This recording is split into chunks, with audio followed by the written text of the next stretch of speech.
au bout de la logique. On est dans l'esprit, on l'a vu avec les gueules cassées, mais c'est beaucoup plus vrai avec C'est qui le patron. Parce que là, le consommateur, il fait partie du dispositif, du concept que vous avez mis en place. Vous avez associé les consommateurs, les petits producteurs. Vous avez pu discuter différemment avec la grande distribution.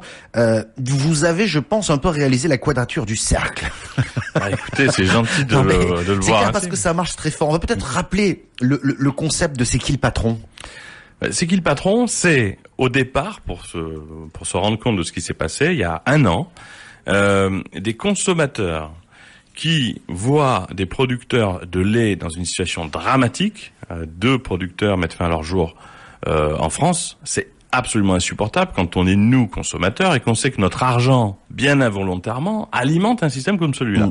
Donc là, on s'est dit, est-ce qu'on ne peut pas redessiner les cahiers des charges, la répartition de valeur, puisqu'aujourd'hui avec le digital, on a un moyen d'aller très vite. Et c'est comme ça qu'est née d'abord la volonté de faire une brique de lait qui, de façon garantie, assure aux producteurs de quoi vivre. Ça, c'était le point de départ. Et puis, quand on a mis en place sur Internet cette logique de questions posées aux consommateurs, là, bonus incroyable, est arrivé finalement un nouveau modèle, qui d'ailleurs, là, encore une fois, nous est très demandé à l'international, qui renverse totalement toute une époque du push, finalement, du push marketing ou comme. Pendant des années, on faisait un produit dans une salle de réunion en tant qu'expert en se disant, on espère que ce qu'on a décidé va plaire à un consommateur à l'autre bout, mais il restait tout le chemin d'aller lui expliquer. Ouais. Alors que là, en partant du lait, on a posé une question très simple sur un blog, en plein mois d'août, on pensait que ça bougerait pas et ça s'est enflammé. Est-ce que vous êtes prêt à rémunérer le producteur un peu plus ? Donc vous aviez un prix de base à 69 centimes qui vous indiquait la traduction ensuite en rayon. Le un peu plus, c'était 4 centimes, 73. Au juste prix, c'était 7 centimes, 77. Une semaine de vacances par an, est-ce que on mettrait pas dans le prix de quoi permettre à un producteur de partir et de prendre un peu de temps libre ? 2 centimes de plus, 79. Et puis on s'est dit, on s'arrête pas là. Le producteur a dit, mais vous savez, quand vous nous amenez des centimes, vous nous donnez l'occasion de vous proposer de la qualité en échange. Ouais. Est-ce que vous voulez qu'on enlève les OGM de l'alimentation ? On l'a retraduit par 5 centimes, les vaches au pré, au pâturage. Donc finalement, pour la première fois dans l'histoire de l'agroalimentaire, les consommateurs qui allaient acheter le produit étaient en amont dans l'élaboration des critères du cahier des charges avec un œil directement sur le prix final. C'est ça, je pense, qui a créé le succès de C'est qui le patron. Alors nous avons je vais vous demander de prendre le casque, Nicolas Chaban. Nous avons avec nous un producteur, il s'appelle Martial Darbon. Bonjour. Bonjour. Merci d'être avec nous, président de la coopérative Bresse-Val-de-Saône. Vous avez entendu Nicolas Chaban à l'instant parler un petit peu du concept. Qu'est-ce que cela vous a apporté pour vous, ce label C'est qui le patron ? Ah ben nous, il y a eu un changement fondamental. Vous savez, avant de se rencontrer avec Nicolas, nous vendions notre lait à l'export en Italie et la perte était autour de 120 € la tonne de lait par jour et par personne dans les exploitations. Donc il n'y a qu'à imaginer facilement, avec le désespoir, on se levait le matin pour s'occuper de nos animaux, pour être encore un peu plus pauvre le soir et pour et pour dire tenons bon. Et donc de retrouver un consommateur qui nous propose un deal d'un lait tracé et d'un lait équitable et nous permet de vivre avec ce pont d'interaction consommateur-producteur. On a tous, ça a été pour nous une aubaine et une façon de retrouver le soleil. Ouais, une sacrée bouffée d'oxygène. Vous me disiez qu'avant vous vendiez à perte. Tout à fait. Moi j'ai vu quand même des horaires pas possibles. C'est 105 heures de travail à peu près par semaine pour vous. Dans le meilleur des cas, 350 € par mois de revenus. Ouais. Ah ouais. Oui, non, mais attendez, c'est même plus compliqué que ça. Les 350 €, c'est anecdotique parce que, si vous voulez, dans une société, dans un nombre d'exploitants, vous avez effectivement des fins de carrière, des gens en croissance de carrière et des gens en démarrage de carrière. Et il y a un véritable drame sur le démarrage de carrière avec des gens qui n'y arrivent pas, qui n'arrivent pas à prendre le dessus, qui n'arrivent pas à se sortir des salaires. Vous avez une catégorie de gens au milieu qui essayent de se débattre parce qu'ils se disent qu'ils ont des investissements et il faut tenir. Et puis vous avez la fin de carrière qui dit je tiens bon parce que je vais aller au bout.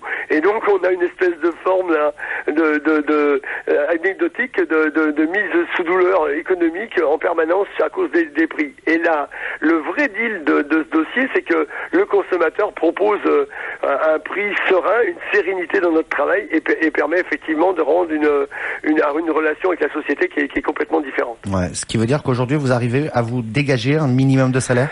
Aujourd'hui, vous savez, les exploitations, comme toute entreprise française, hein, quand elle a bu le bouillon, quand elle a des difficultés, il faut qu'elle prenne du temps pour se redresser. Donc, la première chose qui se fait actuellement dans la première année, j'aurais dire, c'est le redressement de la trésorerie, c'est les dettes qui se payent chez les fournisseurs et chez les assureurs, etc., etc. Et puis, le deuxième temps, c'est la remise à niveau un petit peu de l'exploitation avec 2-3 investissements qui n'ont pas été faits ou qui ont été reculés, qui sont dans un état un peu délabré et qu'il faut vite refaire. Et puis effectivement les gens retrouvent le sourire parce qu'ils arrivent à tirer un salaire qui correspond, qui n'a encore rien à voir avec le montant justifié de leur travail, mais qui est en bonne voie et on sent qu'ils vont aboutir à un contact raisonnable avec le travail. Merci pour votre témoignage, Martial Darbon. Nicolas, peut-être une réaction. Il y a j'entends une pointe de dynamique, de renouveau chez Martial là. Oui, il faut vraiment signaler que ce prix avait permis de dégager 1500 € par mois à deux. C'est encore il y a beaucoup de travail à faire. Hein. C'est-à-dire que c'est pas suffisant, même on l'estime pour nous aujourd'hui.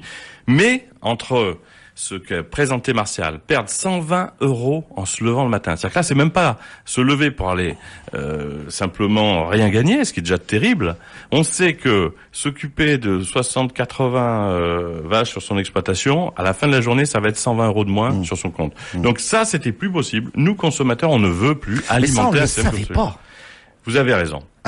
Moi, je suis surpris par le consommateur qui ont dit il faut payer un peu plus. Je crois qu'il le savait pas et aujourd'hui, il vous a prouvé via votre plateforme qu'il était prêt à payer plus. Voilà, vous avez tout à fait raison. La grande nouveauté, et je vais vous donner une autre info, on ne sait pas qu'il y a le même drame pour les producteurs de viande bovine en France.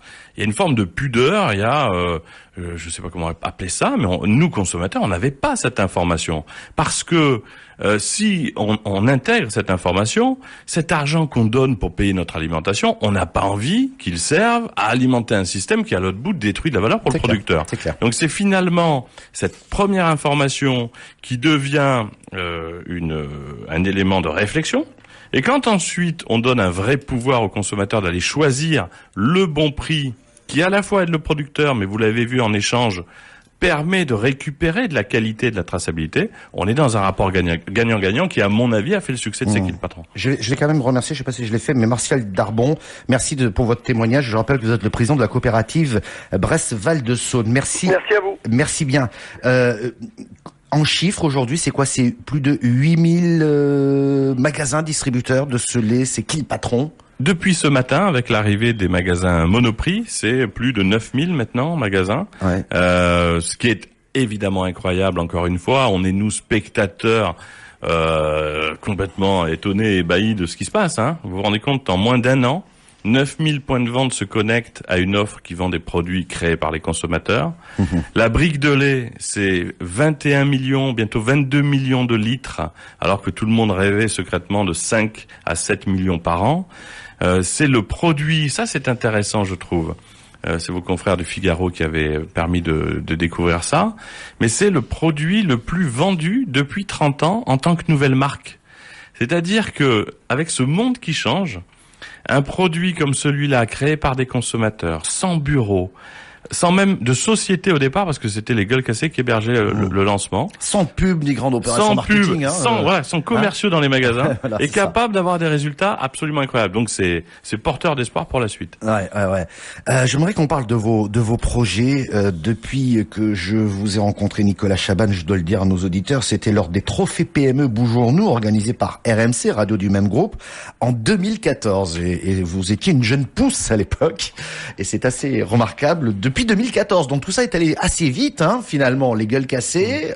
Aujourd'hui, c'est qui le patron? J'imagine que le concept même de c'est qui le patron, vous allez le décliner aussi.